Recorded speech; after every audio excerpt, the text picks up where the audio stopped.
When we know the vertex of a quadratic, a parabola, and we know one point that it passes through, that is enough information for us to write an equation.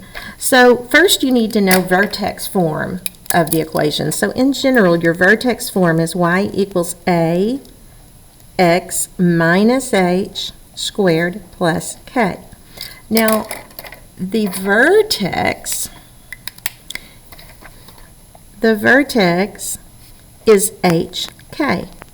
So anytime you see an equation in vertex form, you know that the vertex is this number if there's a minus, because it's the opposite. Remember how we did the whole opposite left and right? And then this is the y value of the vertex. So if you have vertex equation, you can immediately see the vertex.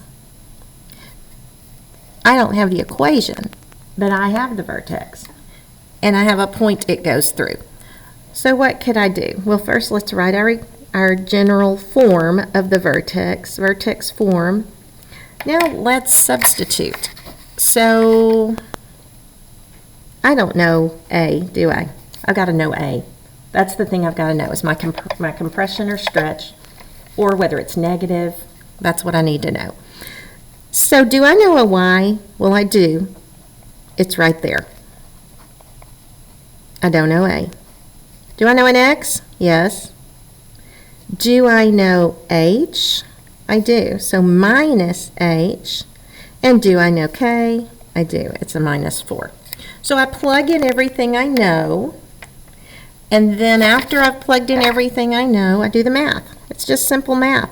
3 minus 5 squared. If you're not sure about that, you could put it in your calculator. You're going to come up with a 4. I'm writing it in front of the A because that's the way we typically do that. We put the coefficient in front.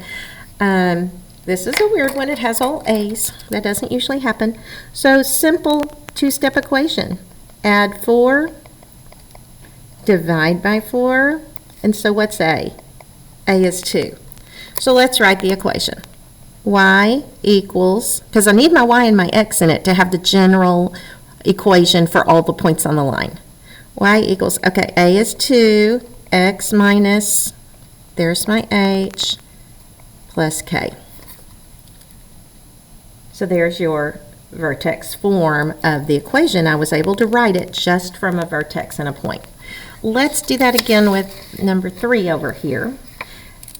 So here's let me go ahead and write my vertex form just so I have it right in front of me. Y equals A, x minus h squared plus k. So do I know this is my xy, this is my hk. If you need to label them, go ahead and label them. Do I know a y? I do. It's negative 5. Do I know a? Nope, that's what I'm trying to find. Do I know x? Negative 8. Now here I have minus h, and h is a negative. Be careful with this. Minus negative always turns into a plus. And then that's a positive k, so plus 3. So I have to substitute correctly, and now all I have to do is the math. So once again, this turns into 4. I promise it's not always 4. Now I'm going to minus the 3, and I'm going to get negative 8 equals 4a. And then when I divide by 4, this time I'm going to write it over here, a is negative 2. So let's write our equation. Y equals, what's my a? A is negative 2, x minus h, but it's minus a negative, so let's put plus. Let's be big girls and boys and put plus, and then plus 3, because it's very awkward to put minus negative. We don't want to do that. So that's how you write the equation, the general equation for every point on that parabola, given just the vertex and a point.